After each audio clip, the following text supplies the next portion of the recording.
But when it comes to like reaching out to people for help, when I reached out to mentors, I always wanted to say, I didn't want to just go in as a taker. I wanted to go in and say, listen, I don't know what I can offer you, but I will work my butt off. I'll do whatever I can.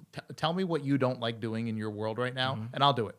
I don't care what it is. I don't know, get your dry cleaning. I don't know, do, bookkeeping. But I know that if I do that for you and I become valuable in doing that to you, then you're going to ultimately start sharing more and sharing more and sharing more.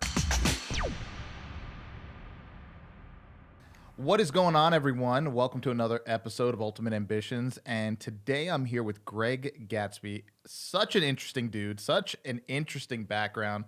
We're going to get into it. Led him on the show with the Boston hat on. You guys know, as a Staten Island native and a New Yorker, the Yankees and the Red Sox. However, I have recently been to Fenway. An incredible place. Very cool incredible stadium, place. Right? Yeah, I got to tell you, when they knocked down the old Yankee Stadium and they built the new one, it was never the same. Yeah, it was never the same. Luckily for Fenway, it's like a national historic site, so they're not allowed to knock it down. They can't knock it down. I heard that. We're gonna get into the story of what you do now, but so born in Boston? Well, born about 45 minutes from Boston, but I've been a New England kid my whole life. Half my family is in New Hampshire now. Okay. And half is in and around Boston. Okay. But yeah, New England kid. Yeah. New Hampshire. Beautiful up there. Was majority of my life. So what landed you in LA? Because I know you have a lot of things that were going on and where you are in your, let me say, your journey right now. But how did LA kind of come into the mix there? I had residencies that I was DJing in Boston, and I was doing music. But I was also coaching boxing full time. I worked at Title Boxing and had a few side hustles. I was doing kind of everything. Music was not, it didn't pay the bills yet. Yeah.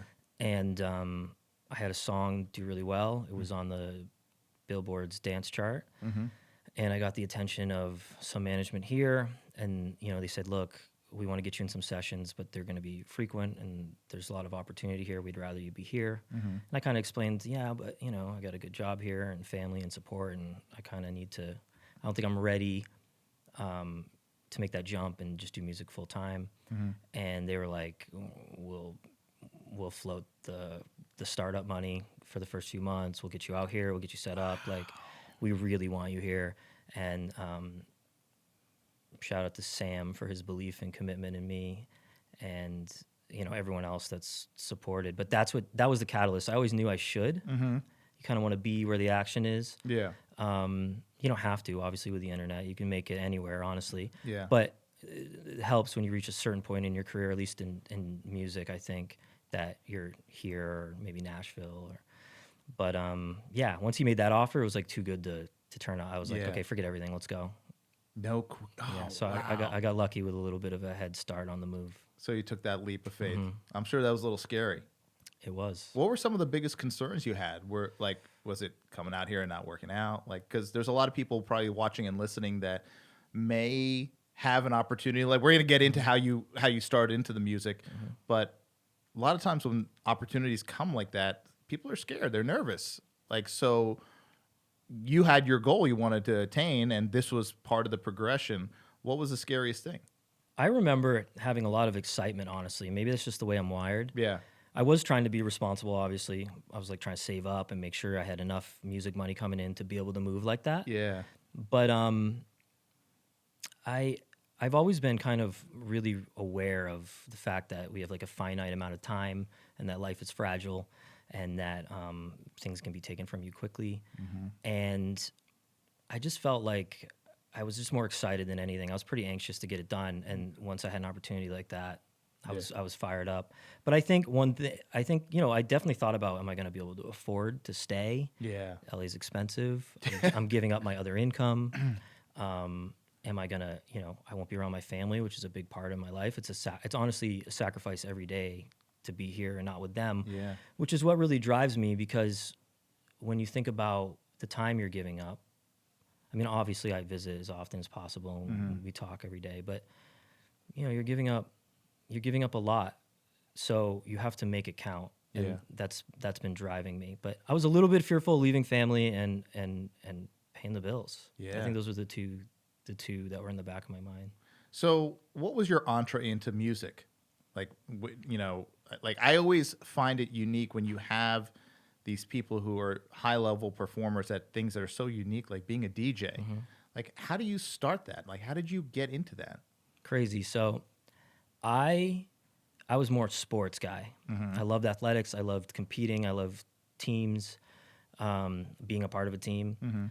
And I just remember how cool it was when you'd go to like a Celtics game that the music would flow in layup lines.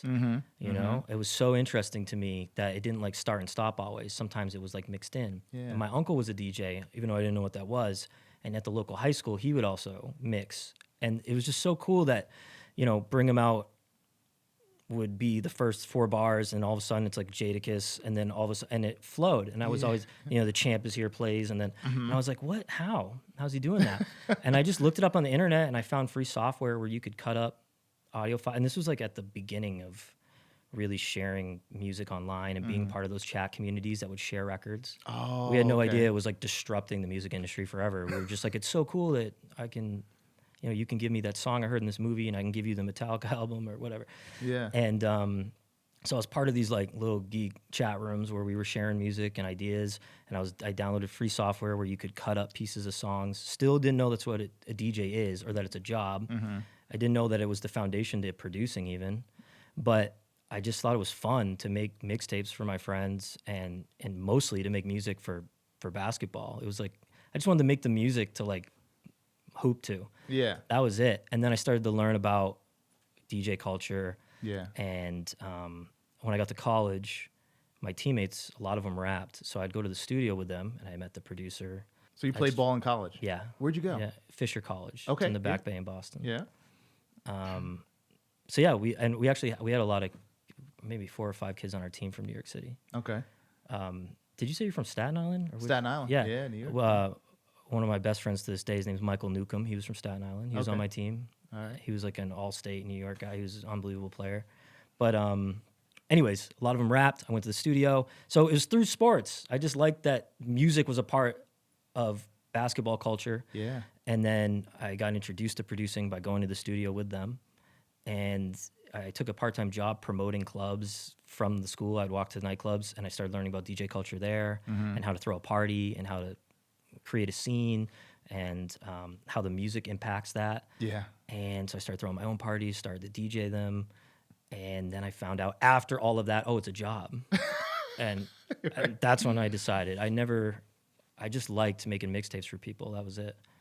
And No kidding. I was never proficient at an instrument. To this day, I could play a little guitar and a little piano for you. I can, kind of work my way through a song. Yeah. But I go right into the software after and drag the MIDI notes around and perfect it and manipulate it. And I'm more painting than I'm playing music. I can't, I'm not very good at any instrument to this day. You have an ear for it, at least, to know when to move things and when to mix in. Yeah, you learn. It's funny you said that being a DJ is a lot like producing music, where most people wouldn't think that. Most people think that a DJ is there, they got the turntables, they got their setup, and they're just blending music a little bit kind of on the spot with a little bit of flow, like you said, what happens at the basketball game, and of course we all know at the club.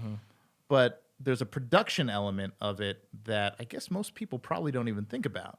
I mean, you start learning the structure of a song, right, as a DJ, because you want to know when to transition and when to layer records. Yeah. You start training your ear to find out what's in key, what works together. And you start piecing together little edits or remixes or songs that work well on top of each other. And through that, you're really building your ear and your feel. Yeah. And then if you spend some time in the studio, you start learning how the DAW works, the digital workspace. And yeah, you don't have to be a musician at that point if you have a passion for it. You can utilize the software and the different plugins and your ear and your inspiration as a DJ to start to put some songs together. And then over time you'll learn a little bit of piano, or you'll learn how to run a session with session musicians, bring in a guitar player and inspire his part and record it, but then glue it to your track the way you want. You don't necessarily have to be a musician. Yeah. Like, at what point did you say, you know what, I think this is what I can do for, like, when it went from, I'm just kind of doing this to help my teammates out or whatever. But at some point when you said you started throwing parties, that's marketing, that's branding, that's building a business, and it probably didn't feel like work for you. But at what point did you say, wow, this is something? Like, was there a moment where you're like, wait a second, I think this could be the next big thing? I knew there was money. The music part didn't think about a business to me for a while, but I knew there was money in nightlife because I was going into these meetings like as a young promoter, and I'd partnered with some older guys that were used to it, and what made sense to me was not things they were already asking for, and it was blowing their mind. They're like, "How'd you do that? How did we get away with it?" I'm like, "Well, just makes sense business wise." I'd go in and say, "Look, I need 15 for us to take on the Friday night here. We need." 15 bottles of your house champagne, the cheapest stuff. This is nothing to you. You won't even notice it. But I need 15 bottles of it because I need, every influential person in here to feel like we care about them. And I want them popping bottles like it's water. Let's just give it away. Like, let's make this high energy, fun, over the top. Yeah. Let's not nickel and dime these people. Let's comp a lot of our friends and influential people. Let's comp some tables. Let's get champagne flowing. Let's make this a celebration. And that will attract the people that are going to pay money. The people that maybe don't have the in are going to buy the really expensive table. And that made sense to me. And obviously it's deeper than that, and there's other marketing avenues to think about. But that was the basis of it. Let's throw a great party with good music. Let's take care of the people that we know will bring people. And I had like high requests. We wanted 100% of the door.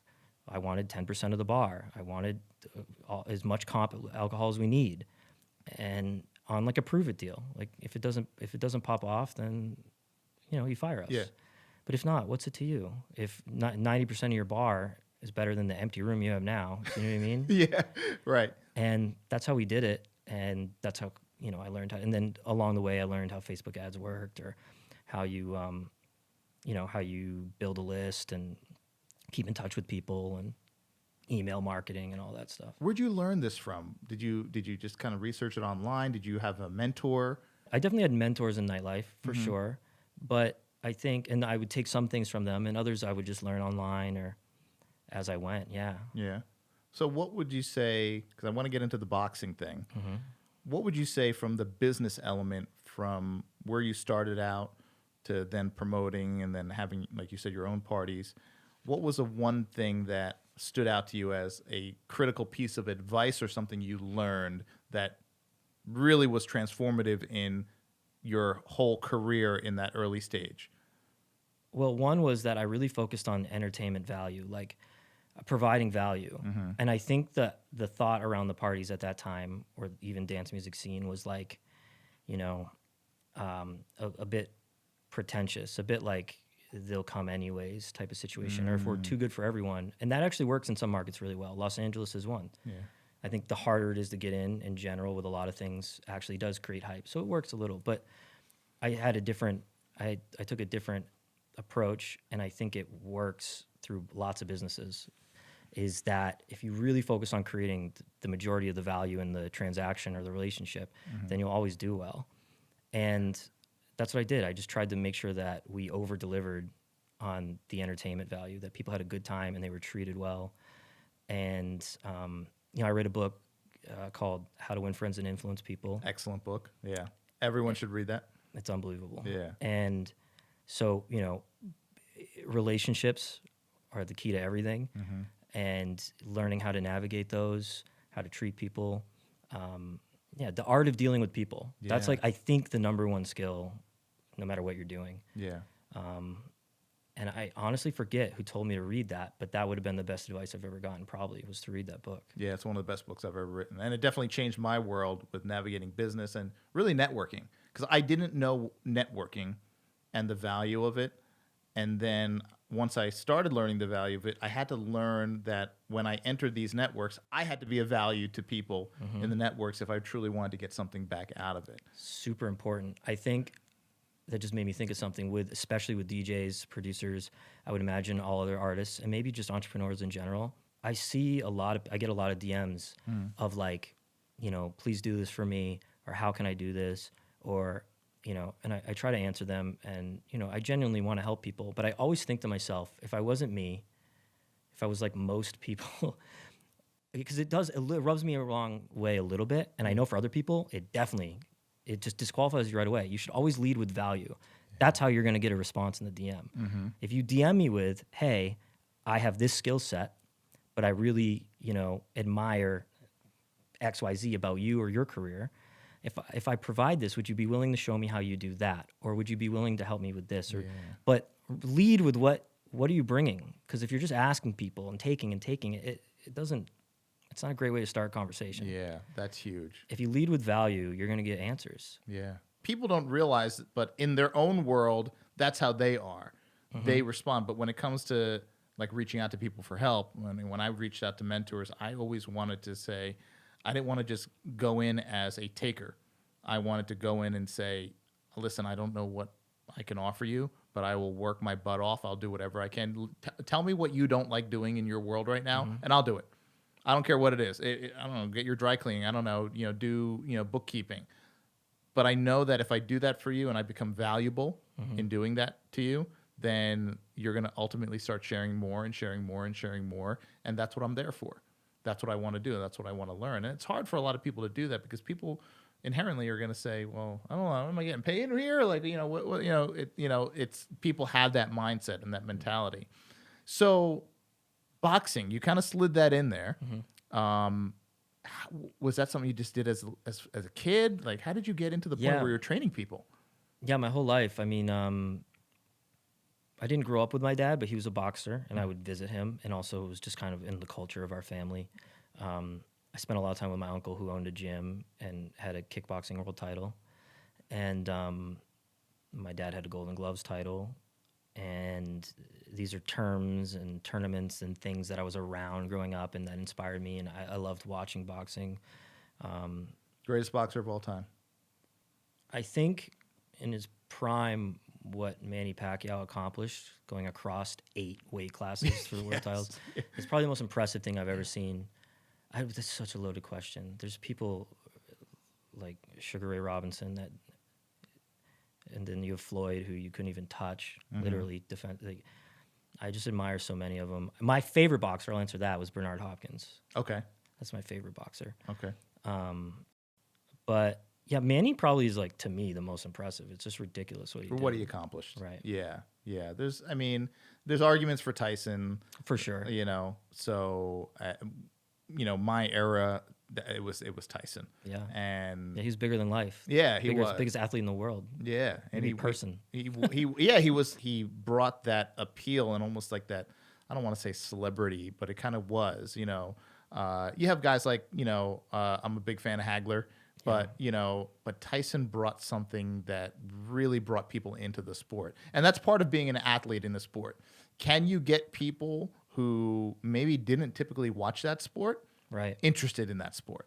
Because that's an element to it. Yeah, he transcended boxing. He was bigger than the sport itself, and that was something that was, to me, very different when it came to that. So it was kind of always in, like I was telling you about my friend John, who's from Boston. His uncle, Sal Bartolo, he was a fighter, a championship boxer. So you got into, did you start competing yourself? Yeah. You did? Yeah. Wow. I fought in the New England Golden Gloves. And I had some success in the amateurs. And then,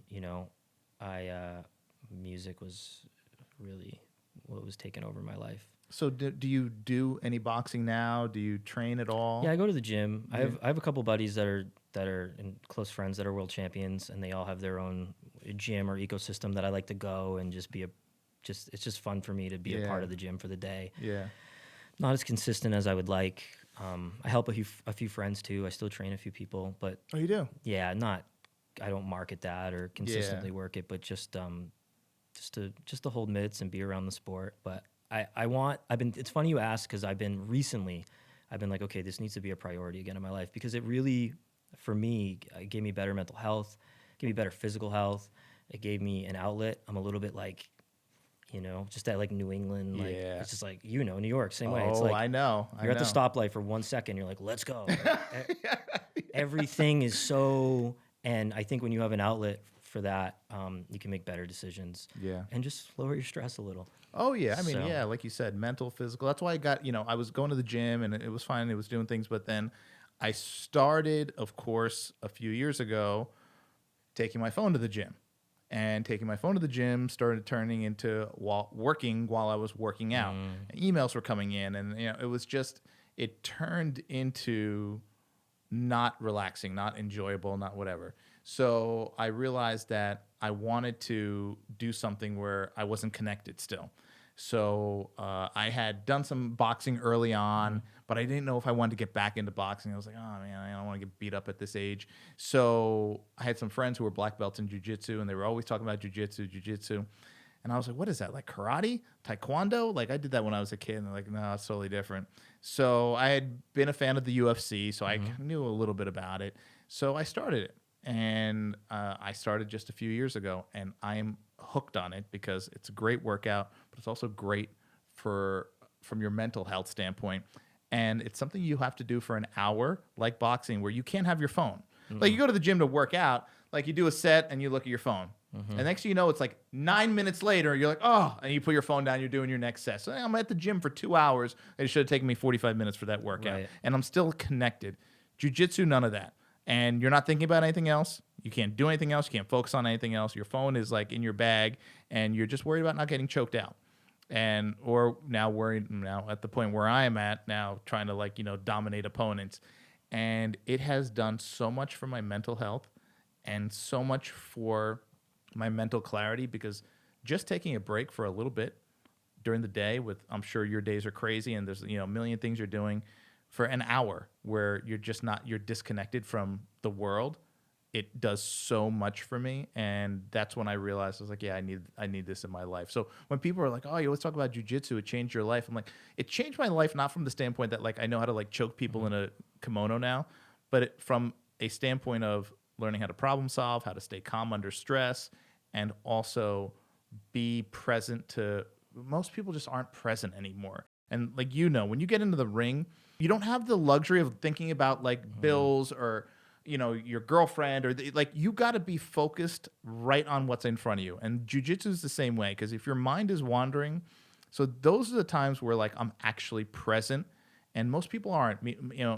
Anxiety and depression. Depression is what? Thoughts of thinking about the past and focusing on the past. Anxiety is fear of the future. When you're present, there is no depression, there is no anxiety. You're just present in that moment. And I found that with jiu-jitsu, and that's what really made me hooked. So the skill of what I'm learning is one thing, but I'm getting so much more from it. So I'm glad to hear you say, yeah, I want to get back into it. When you get in you have a big change in your life or a transition, and you get a little overwhelmed and you get out of your flow, it's tough to get back, but you know what you need to do. Yeah. And I've slowly been, but now I know I need to dive back in all the way. I just had a conversation in the hallway about that. Yeah. Because they were, catching up about, I hadn't seen them in a while. Yeah. But you're right, by the way.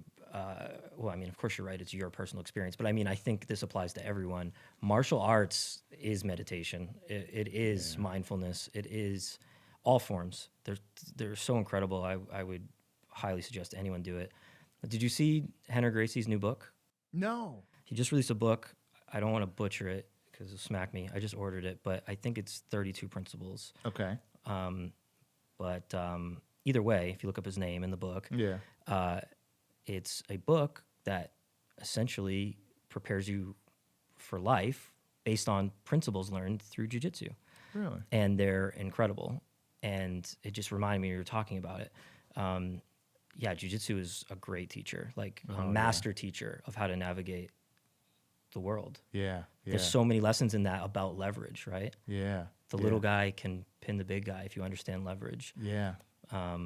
So pretty cool. I think that book's going to be great. I haven't read it yet, but I just got it. Have you read Breathe by Hickson Gracie? No. That is another great book. And I tell people all the time, listen, I don't care if you don't do jiu-jitsu.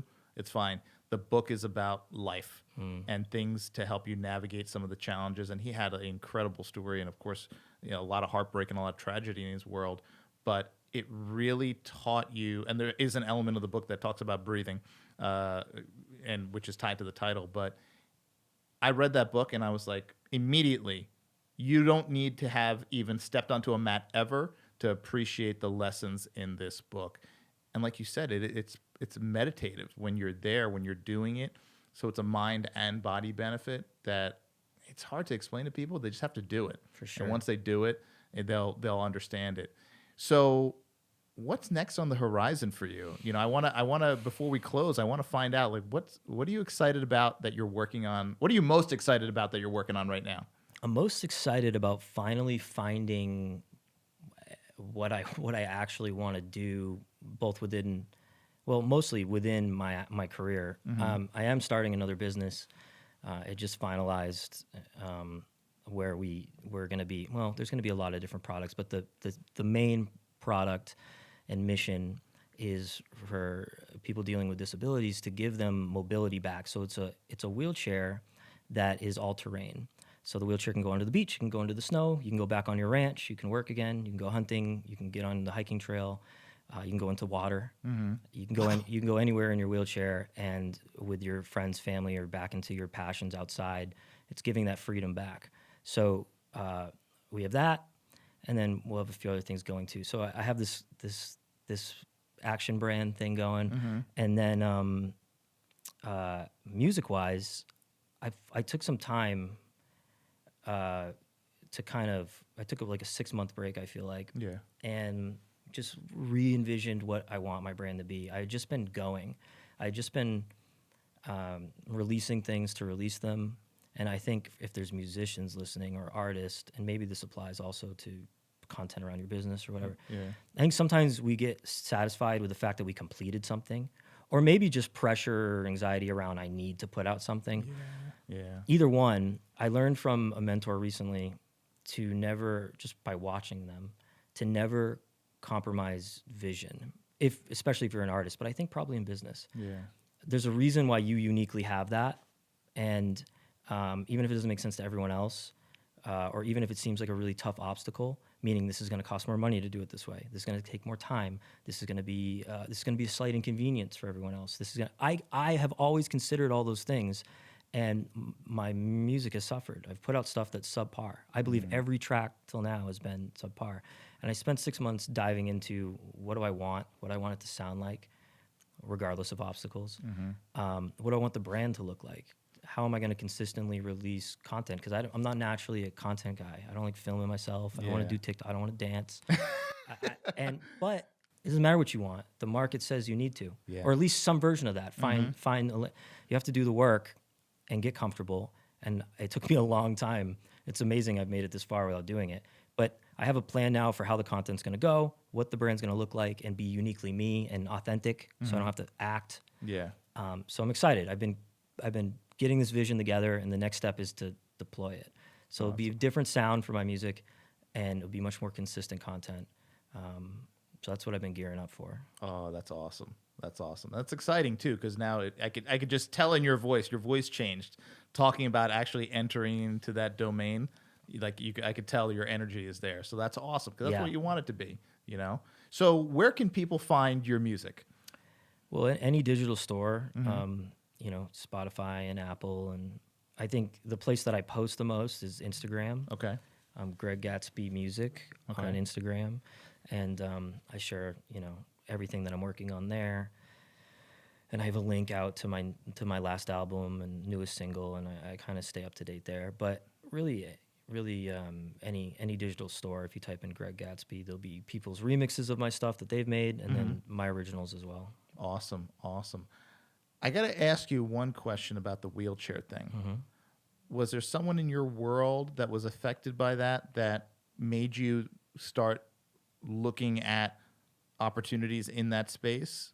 Well, certainly I've thought about these types of things, and I've had experiences with people that, lost their freedom that way. Yeah. But I think the biggest thing is I knew someone that was involved with the manufacturer, and it was made in the U.S., and they were doing really great things for veterans and for other people that, my family, that really relates to my family and some of my personal experiences.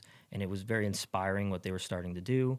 And it also looked like a great opportunity. And I remember, this is more business side, but I remember my grandfather saying to me, because, he didn't grow up with any money, but he ended up doing really well. And he said the biggest changing point for him was when he went to Europe with the military. He was drafted into Vietnam. It wasn't his choice or his plan, but he went to Vietnam, 18 years old.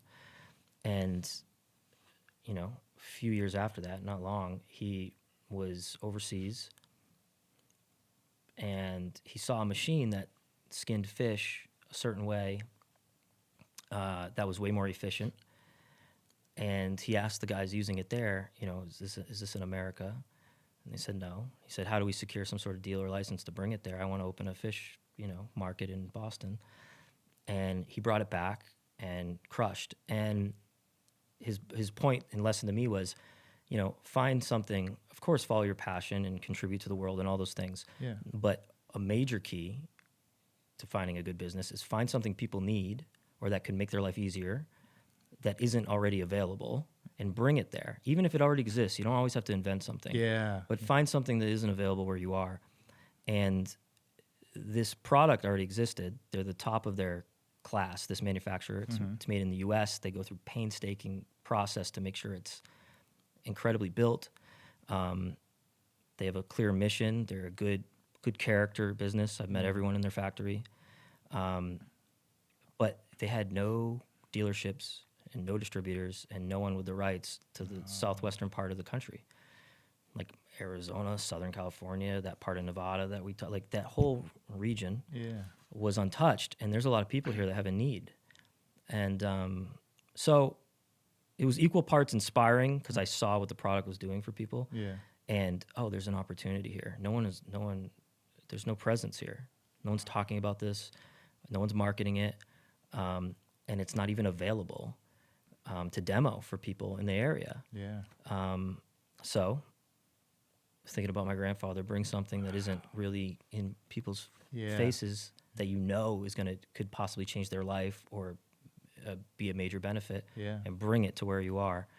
And that's really what I had his voice in my head when I heard about the opportunity. My stepfather told me about the product and the opportunity, and then I thought about what my grandfather said as well. And based on the wisdom of those two, I dove all the way in, and now we're ready to launch. That is amazing. That's awesome.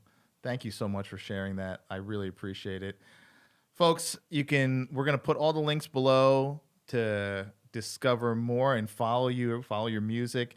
And I think we have a little bit more to talk about, so we're probably going to have to maybe talk about doing a part 2, because there's some things that I want to learn more about from Boston, because I told you one of my best friends were from there. So I'm looking forward to having you back. Thank you so much for being on here. Thank you for having me. Yeah, it's awesome. Thanks, guys. We'll see you next time.